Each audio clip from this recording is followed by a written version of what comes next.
Kamusta kayo, Nay? Ngayong tag-ulan na po. Kung nababasa po sa araw. Paano po siya, lalo na sa mga bata, kapag natutuluan po yung loob, nababasa yung loob? Minsan po nababasa sa loob po. Nababasa kami na tumutulog sa bubong. Nay, mga gaano katagal na pong ganyan yung bubong nyo po? Basta matagal na. Mga taon na po. Kamusta naman po ang hanap buhay po ninyo? Okay lang po.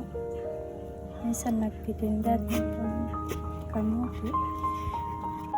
Sumasapat naman po yan siya para yun, parang may pang extra pa para sa bubong.